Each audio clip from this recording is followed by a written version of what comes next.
Hey everyone, Hybrid Toy Reviews here, wanting to take a look at the Star Wars The Black Series, Baylan Skoll. Super cool character from the Ahsoka series. Rest easy, Ray Stevenson. You goat, you've brought us an amazing villain character, so compelling, so interesting. A character that I've been wanting in the Black Series for a long time, and alas, he's right here in front of me on my table. Let's get into it. Let's see if this figure is a worthy addition to the collection or a total miss.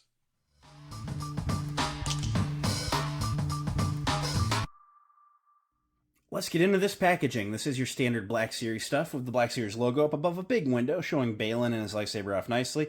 You have Star Wars Ahsoka across the front in that light blue Ahsoka coloring. Baylan Skoll warning 4+ Hasbro.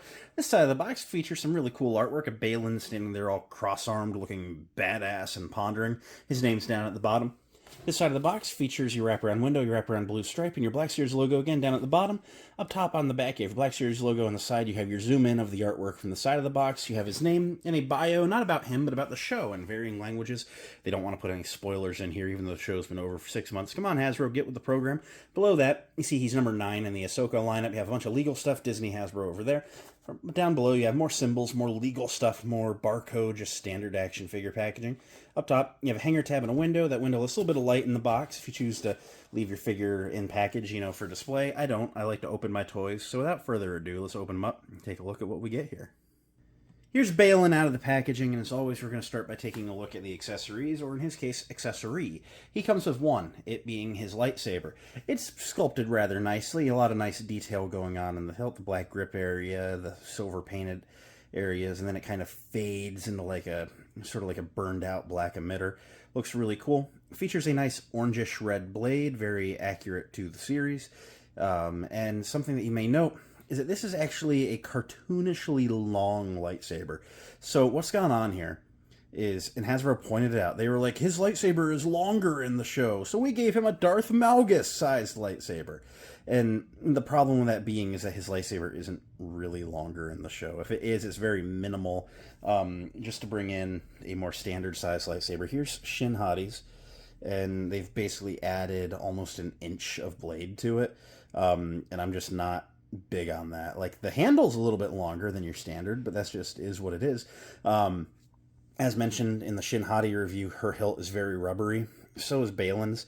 At least his is long enough that you could put it two-handed in someone's hand, whereas hers is a little bit short.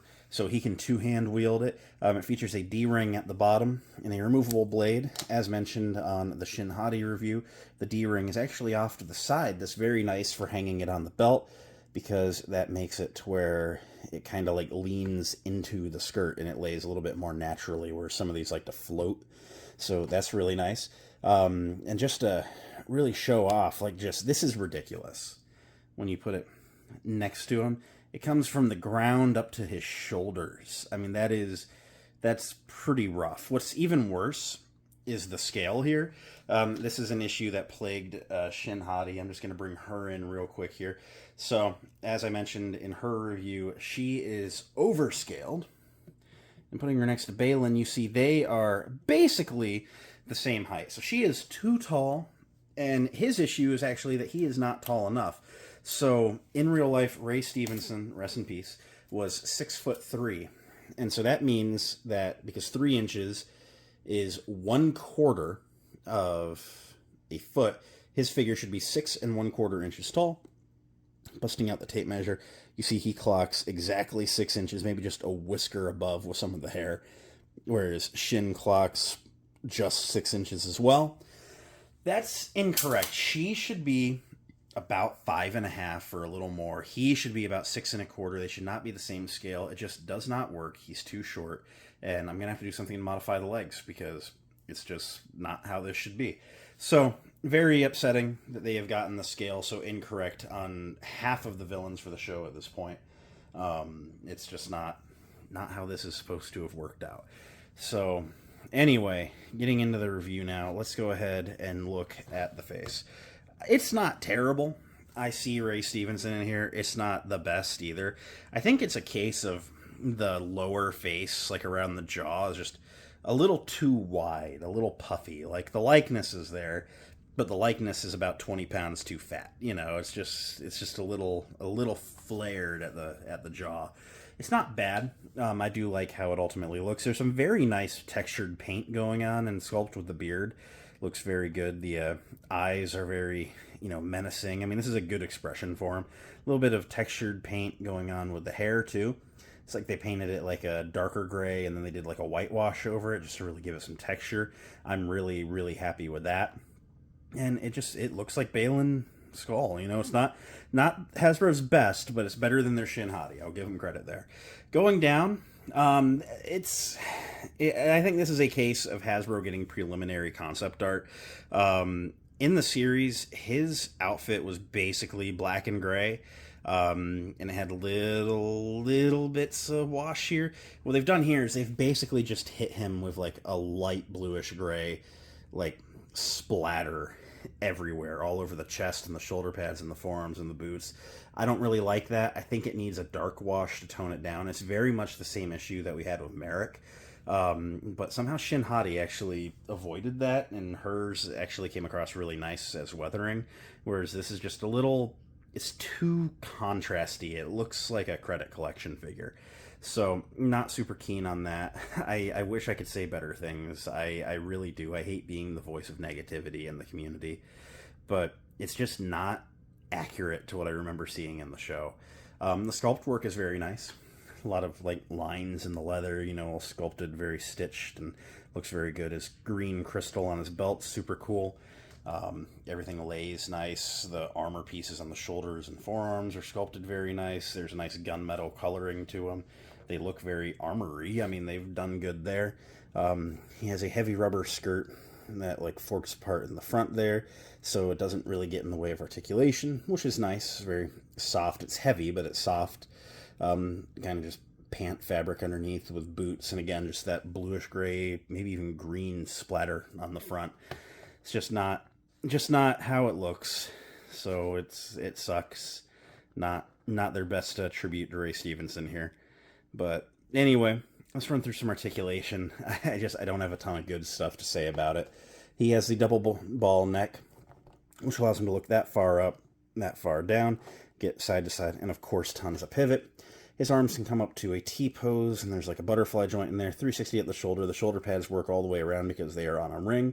He has the bicep, or the elbow bend that goes past 90, rotates at the elbow. He has the ball-jointed wrists. This is like the third figure I'm aware of with it. I know there's Merrick and Hera, and so there's no vertical, there's no horizontal, it's both. Not sure where I stand on these just yet, because it kind of, to me, feels like I can't quite get as much vertical, but I'd rather have that than just the in and out, which I think is useless. The mid-torso ball joint allows him to crunch that far forward, that far back, gets him side to side, and rotate there. Legs come out to a true splits and go all the way forward, not much back. There's no upper thigh cut. You don't need that point of articulation anymore because the single jointed knees that go to 90 degrees rotate. That rotation eliminates the need for the thigh cut. And then the feet can go that far down. The back of the boot kind of gets in the way. And go forward a little bit, and there's a forward-facing pin for rocker, allowing you to get some okay wide stances with both feet flat on the ground. Let's go and do some size comparisons. The worst thing is if we didn't get such a tall Shin Hati, it would almost have gone unnoticed. Bringing Ahsoka in, he is taller than her in the ways that matter, whereas his face is higher than her face. She gets a little closer to his height, of like the Leku and stuff. But like you wouldn't really notice how short he is until you put him next to Shin, which just sucks. There's Hera, and I'm just breaking out the whole Ahsoka crew at this point. Here is Sabine. Here we have Shin. I think she's the most egregious of the two, just so super over tall. And then here we have Merrick. So far, so good. I mean, on this crew, I've passed on Morgan. I think I want to wait for a different one where she comes with the sword and the dark eyes, or else I just won't have a Morgan at all. But all in all, I am really liking the Ahsoka crew so far. So, end of the day, what do I think of the Black Series Baylan Skoll? Honestly, I wish it wasn't as much of a letdown. I really wish I liked this figure more. I can't. It's okay. It's too short. The green was heavy-handed. That's not as much Hasbro's fault, but the scale definitely is. Just as I said with Shin Hati, I mean, I was able to figure out his height with a quick Google search. Are you telling me that throughout the entire design process, no one thought to say, "Hey, how tall is this guy?" in case he's more than 6 foot? It just annoys me when these things make their way through, especially in this case where, there's potential that they cannot fix this. Going forward, if we see Baylan, he's going to have to be recast because Ray Stevenson has passed, or they may CG him if they can figure that out. They need to get likeness rights for him going forward if his family wants them making action figures of him after he's dead or not. I mean, there's potential that Hasbro just cannot do another Baylan, and so the fact that this has been done so wrong, the mega long lightsaber bugs me. I'm going to have to modify that back down to a little bit more of a normal length. And just all in all, there's just frustrations. I don't know. It should have been done better. Hasbro has done better with characters in advance before, and it just seems like the bar has been dropped on this one. All I can say is do better going forward, and that's kind of it. Do I recommend it? Man, I'm a fan of the character. If you're a fan of the character, I would say I recommend it, but I advise proceeding cautiously just so you're not disappointed like I am. Same with Shin. I'm going to go work on something else now. Thanks for watching. It means a lot that you did. If you enjoyed, just leave a like, comment, subscribe, all that in the video stuff. I'll catch you next time. Until then, may the Force be with each and every one of you, and goodbye.